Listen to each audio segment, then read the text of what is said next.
All right. Had a bunch of people ask questions, so we're going to get right into it. Move some things out of the way here.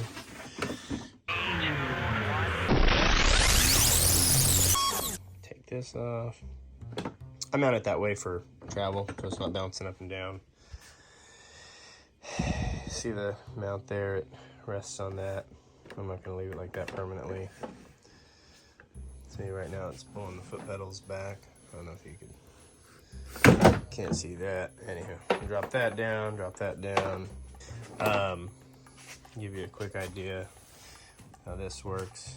You know, you pull this, and then you can see the little pulley action there that makes it a bit easier to pull.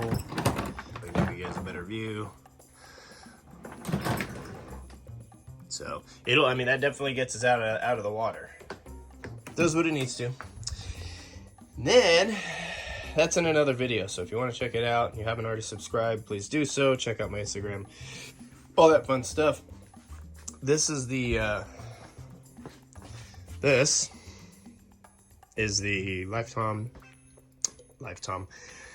Lifetime Teton Pro 116. It's about a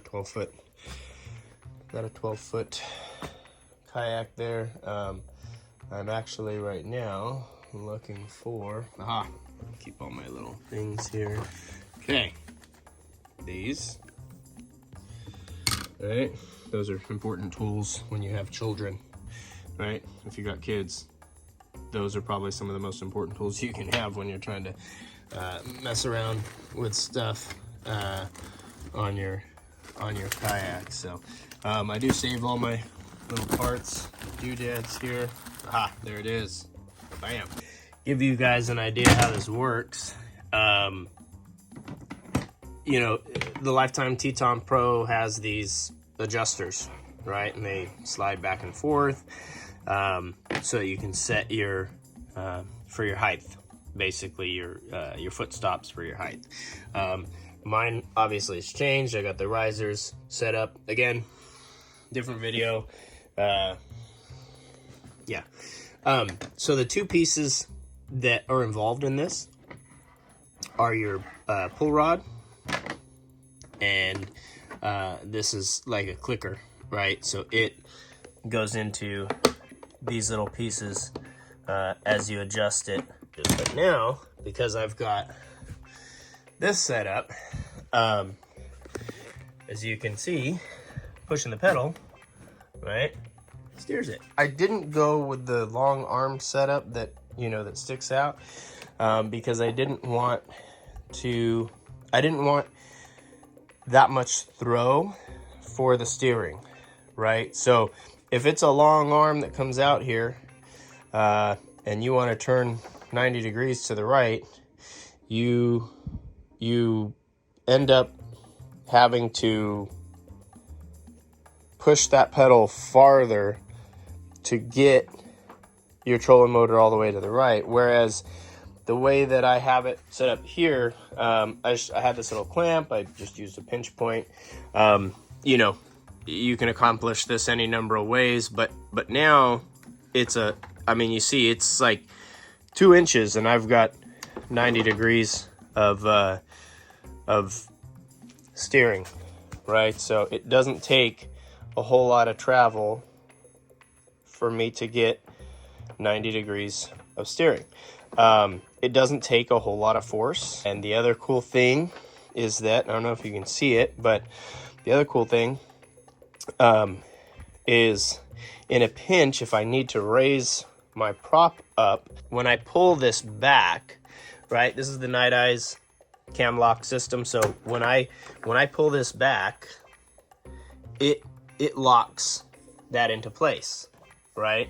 And then I've got to pull it out so that it frees up and all that stuff. Well, because I got my foot pedals right there, I can come back with this and literally, I don't know if I'll be able to show you, but I'm going to try.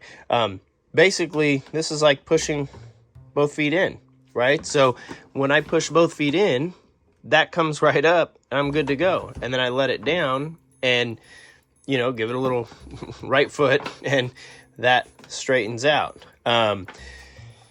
When this is in the up and stored position, right, it comes up, and the heavy, you know, the heavy part of the trolling motor's there, not there.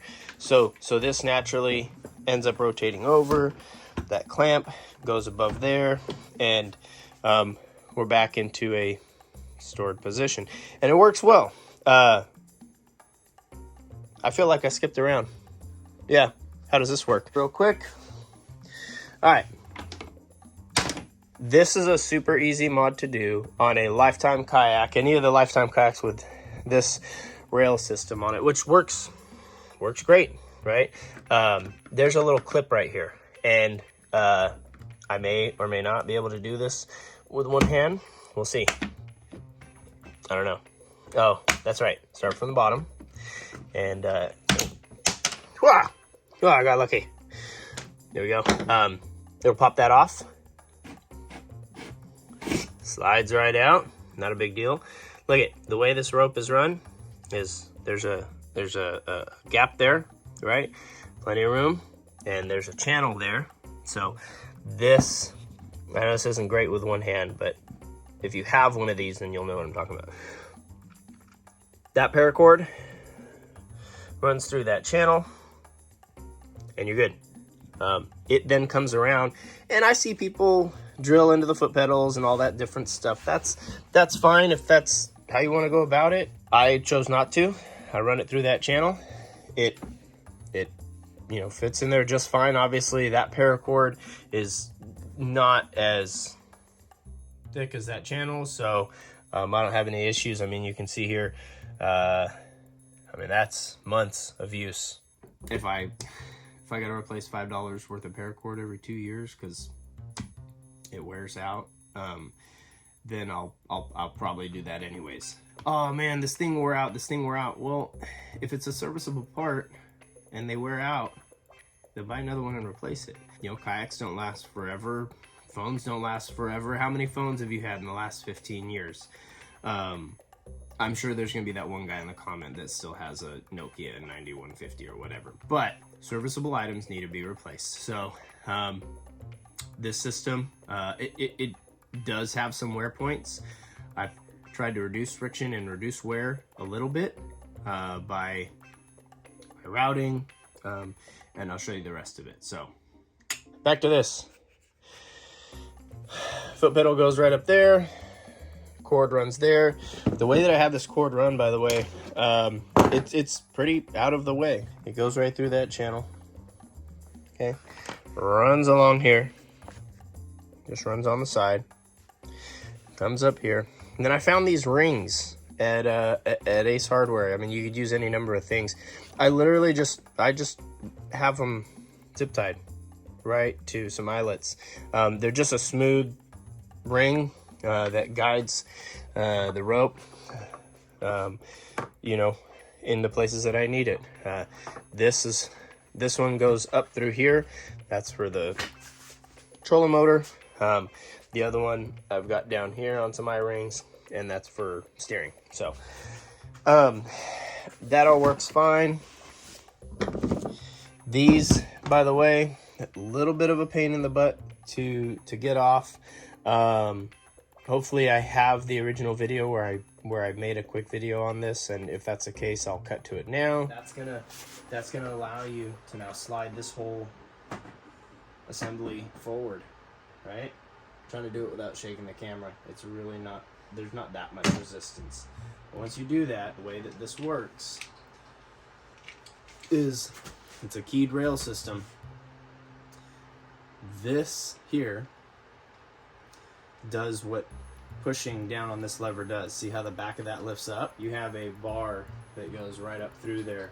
And to get it off, take my flathead. Literally all I'm doing here is popping that off. Ta-da! Hope y'all can see that on the camera. It's just a little clip piece there. And to put it back on, there we go. Now, yeah, it's pretty simple. I kept those though, because if I ever choose to divest of my goods, somebody might want that. and not this. It's pretty rad the way it's set up. So, in response to a bunch of posts I've seen on social media, there are likely much better ways to do this than which I have. Oh, one last thing. And I might be converting to this. I'm not sure yet. But I want to show you so that you know I'm aware. And it may, hopefully, maybe it inspires you to do it. There's a lot of little moldings, right? What are they all for? I certainly wish they'd get rid of all these funky angles. Just make it flat, okay? Lifetime, just give us a big old flat surface. The possibilities are endless with a big old flat surface. When it's got all these angles, it gets tough. It gets tough. Anywho, you'll see this little guy is right there, okay? They're exiting that way. But underneath here, let's see if I can find them. Ta-da! All right, you see it? Right up underneath there. There's an inlet. What I might end up doing, okay, is finally using the holes that came in my brackets so that I can ka-chow. I may end up finally running these down through a ring, and then I'll, I mean, it's about right there, I think. Yeah, this general area. I might router out a hole, like as a guide, and get rid of the exterior mounted cord. Works fine. I haven't had any issues with it, but I just have to figure out how I'm gonna route steering cable down into there, into that, come in down through here, and then bloop, exit out there. I guess probably into the same thing, but anywho, that's for a future video. If y'all are still here, thank you very much. I post a bunch of this random stuff on Instagram, My Chaotic Fishing. Please be rad, stay well. Thank you for subscribing, and hopefully we'll see you guys again very soon. Bam.